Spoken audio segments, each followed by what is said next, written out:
to the final chapter for United States history, Regents Review on the Cold War. So this is going to be 40 minutes on the Cold War. Obviously a big topic on the American History Regents exam, and I know some kids are watching these for the AP exams. Highly recommend you get more content-specific information. Go to my website, on the test review section, you're going to find great links for the AP exam and the downloadable documents and things like that. This is a great broad review, I think, and it might give you some context and some helpful kind of thesis and concept-oriented ideas to embed in your writing on the AP exam, but certainly not in enough detail and certainly doesn't cover everything. So Regents Review, I think we're going to be fine though. So let's do it. We kind of ended last lecture finishing Vietnam, but really me kind of missing one of the major points or the lessons of Vietnam. And we talked about, kind of slowing down in terms of committing American forces overseas. That's the question sometimes. We're going to be hesitant about sending forces into a war that is open-ended or that is guerrilla war or is maybe fought for ideology or idealistic reasons rather than pragmatic, the Nazis invaded this country reasons. So that's one of the lessons. Another lesson, and reviewing a little bit, was the idea that you need the hearts and minds of both the people you're fighting for and the country that you're fighting, at home, Americans. And we lost both of those in Vietnam. And again, that doesn't mean all Americans were against Vietnam, nor does it mean there aren't Americans today that think we could have won Vietnam if we had just only stayed longer or committed more forces or got the media to sell the war a little bit more in terms of reporting the other side. I don't know. I don't want to offend anybody, but there are, the silent majority of Americans who do support the war. But the protesters are loud enough, and definitely in Vietnam, we don't have support from the civilians. So, turning people in and jumping to the other side and the growth of the Viet Cong, on the AP exam, the Tet Offensive and things like that showed us that we weren't going to win Vietnam. So the process of Vietnamization, although he's expanding the war into Laos and Cambodia, Nixon slowly brings us out, and Vietnamization is turning the war over to the Vietnam people to fight for themselves. And South Vietnam, standing on its own, lasts not long at all. And there's famous imagery of Americans, jumping on helicopters, trying to get the heck out of Dodge as Saigon falls to the communists. So, we lost. If the objective is containment, we lost Vietnam. And remember, conflict, not war, like Korea, never declared. Although Korea is the United Nations. Let's not get into it. But one of the big lessons that I missed was, we really highlighted the idea of executive power during the Vietnam War, LBJ, and the Gulf of Tonkin Resolution, the blank check idea. In class, I explained this as it's kind of like, giving the keys to the car, away. And Congress gave the keys to the car away. So they didn't declare war, but basically they gave the president a credit card to fight the war. If I gave you a credit card and I said, go out, have a good time, go to a concert, here's a credit card, no limit. That would be crazy. And Congress, by 1973, wants that power back, or at least wants to limit the amount of power that the president has when it comes to exercising the military in terms of conflict. Remember, the president's the commander-in-chief. Truman desegregated the army. Eisenhower, put the National Guard, to protect the Little Rock Nine. Bill Clinton, don't ask, don't tell when it came to gay Americans in the military. Obama's talking about, desegregating the military in terms of homosexuals and heterosexuals. So the president has command over the military. And certainly no one's talking about limiting the president's ability to use his power to protect us. In class I had asked that. I said, look, we need to, limit the president's power. And I said, do you think that we should perhaps, not allow him to send troops without congressional approval? And everyone was like, yeah, we should do that. Then I was like, okay, so if the aliens invade and they start laser beaming your best friends, do you want to talk about it? If the Canadians come running over the border with their Molsons up in the air, do you want the president to have to go to Congress to think about it as you're being bashed in the head with a Molson Canadian bottle?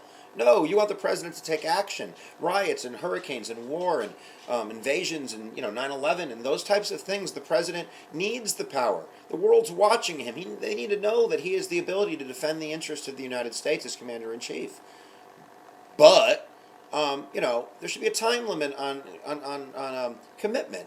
So the rule is, and this is the vocab, get ready with your little pens and your little highlighters, the War Powers Act. Say it with me. The War Powers, what is it? Act. The War Powers Act. Gulf of Tonkin Resolution is over here. War Powers Act is over here. It's a before-after, guys. Before the war, the president's power, ba-boom. Gulf of Tonkin Resolution, blank check, unlimited funds, Vietnam War. Ah. After the war, Congress realizes, kind of waking up in the morning after partying a little too much, wow, bad idea.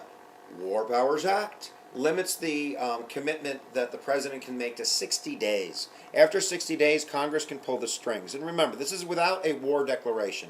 Once you make the war declaration, there's not a 60-day countdown. The war lasts as long as the president decides the war will last. So it's really important to kind of understand that concept of executive power in the Vietnam War and the changes between, LBJ, actually starting with Eisenhower and the domino theory and the commitment of military advisors to Vietnam, but then through JFK, through LBJ, through Richard Nixon, through, I guess we'll end with Nixon. There we go. So let's move on, and we only have 4 minutes, so we're going to go over this really quick. The concept of how the Cold War begins to end, and I don't know if we're going to be ending it in 3.5 minutes, but we're going to try. Ready for vocab? Visual mnemonic tool. This is détente. You can say it like a Native American or a Frenchman. Détente. Détente. It means cooling off of the Cold War. Big vocabulary in the Regents. I think that there's a question every year. Détente means cooling the tensions of the Cold War. So if you just blow on your hand a few times, I don't think you can get the question wrong. However, if you're writing about it, you do need some specific examples. So we're just going to go through 3 or 4. Number 1, well, Vietnamization. You could use that certainly as a part of détente and rolling back on Vietnam. But Nixon does a couple things. But one big thing is he went to China. Visits China. Nixon visits China. And that's a big step because we're breaking the wall of diplomacy. We're deciding, rather than contain and don't talk and we're in a gang and you're in a gang and I'm going to press the button if you press the button and we kind of, let's see what you have to say. And that is détente. That is beginning the talking phases. You have treaties in the 1970s like SALT, the Strategic Arms Limitation Treaty, which pops up on the test here and there. The visualization that I use is if you imagine the Cold War as a fire, because remember, the Cold War is a hot thing, not a cold thing. If you dump salt on a fire, I'm not a chemist, but I think the fire goes out. I'm not sure. But if you think of it that way, that's the idea of détente, that by signing a treaty with the Soviet Union, for the first time, we're reversing course in the arms race. I didn't use that vocab, but this idea that, everybody's building weapons, and if they have, X amount, we have to have one more, and, who's the man? Am I the man? Are you the man? And that brinkmanship and the space race and the arms race led to humongous military budget spending by both the Soviet Union and the United States. Ronald Reagan even went more hog wild with defense spending and military spending. We'll get to Star Wars in a second as I'm running out of time. But SALT is on the test sometimes. And then, I guess we can jump to Reagan. We're going to skip Carter. We'll come back to him in another lecture with foreign policy and Iran hostage. But Reagan went in as the Cold War warrior. Reagan's a Republican. Reagan was the governor of California. Reagan was part of the kind of anti-communist thing. I don't want to call him a McCarthyite, but as head of the Hollywood Union, I think that he named names. So he's pretty fierce against communists. So when he comes in, he calls the Soviet Union an evil empire, kind of sticking his chest out. But by his second term, he is ready to put his shoulders down a little bit and open up the door to dialogue. Famous pictures of the last leader of the Soviet Union, which was Gorbachev, Mikhail Gorbachev, in New York City in front of the Statue of Liberty.